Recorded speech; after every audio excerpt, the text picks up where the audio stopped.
Greetings, extraterrestrials, and welcome to History for Aliens, Roman History, Episode 1, The Founding of Rome.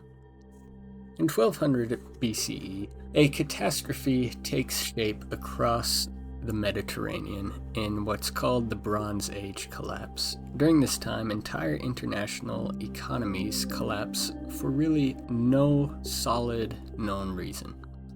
Theories include a likely invasion by a mysterious people in the west called the Sea People. This theory comes from a piece of Egyptian text which specifically mentions a sea people and that the Egyptians managed to be victorious in rebelling this invasion by the Sea People. Other theories on the cause of the collapse included recorded climate change events. We know that droughts happened around this time, which would affect crop production, and when you have hungry people, they do things that people wouldn't normally do. One of my favorite sayings is that anarchy is only 3 meals away. All it takes is one hungry person, and you have an army of people ready to go batshit crazy. While we don't know the exact cause of the Bronze Age collapse, what we do know is that trade declined across the world. Evidence for this is the lack of pottery made during this time, the abandonment of ports such as Ugarit in Syria, and the destruction of major cities like Troy. According to the mythology, around 1200 BCE, which puts it right at the Bronze Age collapse, Troy ran into a problem: overpopulation. So Jupiter has a little war. He gets the Greeks and the Trojans to fight in order to lower the population. The amount of historical accuracy around the Trojan War has always been debated. Whether or not Troy was really destroyed by a Trojan horse will probably never be known, but we do know that it was destroyed and abandoned during the Bronze Age collapse, and then later rebuilt several times. Last episode, we briefly mentioned Aeneas. Aeneas was the son of a Trojan prince, and his mother was said to be Venus, the goddess of beauty. During the sack of Troy, Aeneas fled the city, and he managed to save his father and his son. He carried his father on his back and led his son out while holding his hand. Although not necessarily Roman in title, Aeneas does have traditional Roman values in his character. He's mindful of his past and seeks to remember it and preserve it by carrying his father, yet he also has an eye towards the future, guiding his son away. His father representing his past, and his son representing the potential future. As Aeneas wanders throughout the Mediterranean seeking refuge, he ends up in the civilization of Carthage, which at the time was the world's largest trading civilization and dominated the western half of the Mediterranean. Here Aeneas meets Dido, who is the founding queen of Carthage. They marry for a year, give or take, but after the year, Aeneas tells Dido that he must leave to Italy, where he feels his family is destined by the gods to rule. He ends up leaving against the protest of Dido, and Dido does what any normal grieving person does when going through a breakup. She kills herself. She stabs herself to death, and as she's bleeding out, she gives this curse upon Aeneas. "Let there be no love between our peoples, and no treaties. Arise from my dead bones, O my unknown avenger, and harry the race of Dardanus with fire and sword wherever they may settle. Now and in the future, whenever our strength allows it, I pray that we may stand opposed, shore against shore, sea against sea, and sword against sword.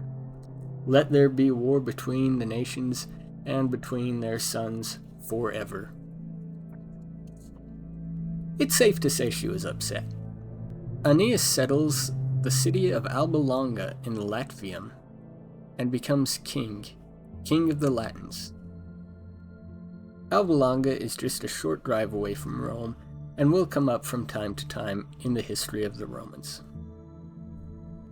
Fast forward a couple hundred years to 770 BCE, give or take. Aeneas is long dead, and one of his relatives, Romulus, is leading as king.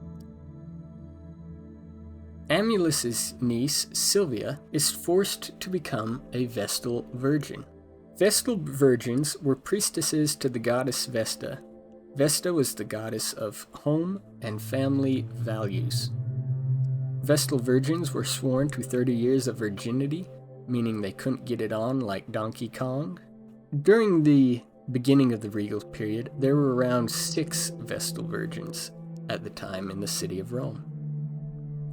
They tended to the fire at the Temple of Vesta inside the Forum, and we'll cover this more when we get to the specific interworkings of the Republic, but for now, this simple definition will do. Sylvia gets knocked up anyways, and claims that it was the god Mars, the god of war, who impregnated her. Interestingly enough, I think, is the theme of virgins becoming pregnant during antiquity. I think many of us know the story of a young woman named Mary, who became pregnant with a child and claimed it was divine intervention that caused the pregnancy. A little known fact about that is that Mary was actually going to call him Gary until she stubbed her toe. Sylvia ends up giving birth to twins and names them Romulus and Remus. They're prophesied to kill the wicked king of Alba Longa, and when the king learns of this prophecy, he orders them to be killed. But when the king's servant saw the 2 children, he took pity on them and decided to instead put them into a basket and float them down a river near the city of Alba Longa called the Tiber River. The kids float down a ways and eventually land on shore. It's there that a she-wolf comes along and begins to suckle them to strength. They are raised by the wolf and taught how to survive out in the wilderness. A few years later, shepherds come along and find Romulus and Remus and take them in, keeping their identity a secret until they become of the proper age.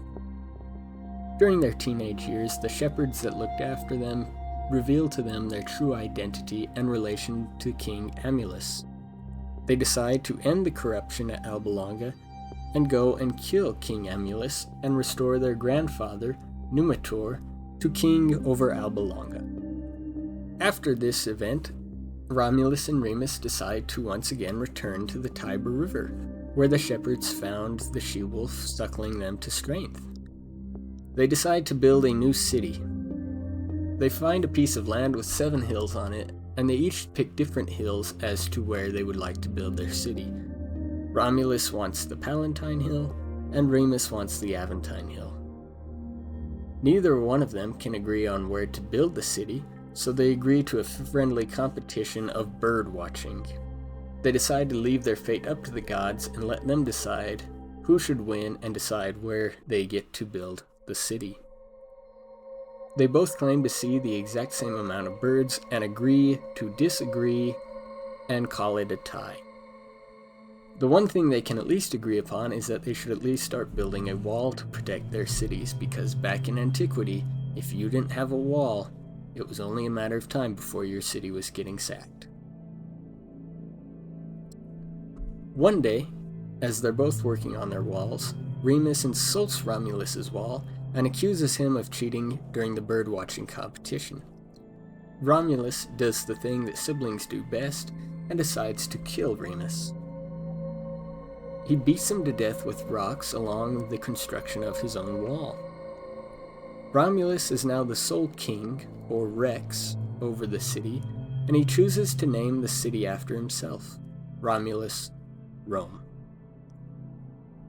So, what's the moral of all this? Why do we care? The moral is that Romans were immigrants. They were raised by wolves and in the wilderness, and they were conquerors. They were destined to rule. They weren't afraid to fight their neighbors, they weren't afraid to piss off evil women, and they were even willing to put family above the state. Romulus killing Remus puts the state and politics above the family. And this is something you'll see throughout Roman history as we continue through the story. a theme of country and politics being placed above family. Join us next time, and we'll talk about the reign of Romulus and the other kings of Rome. Thank you for watching History for Aliens. I hope to see you next time.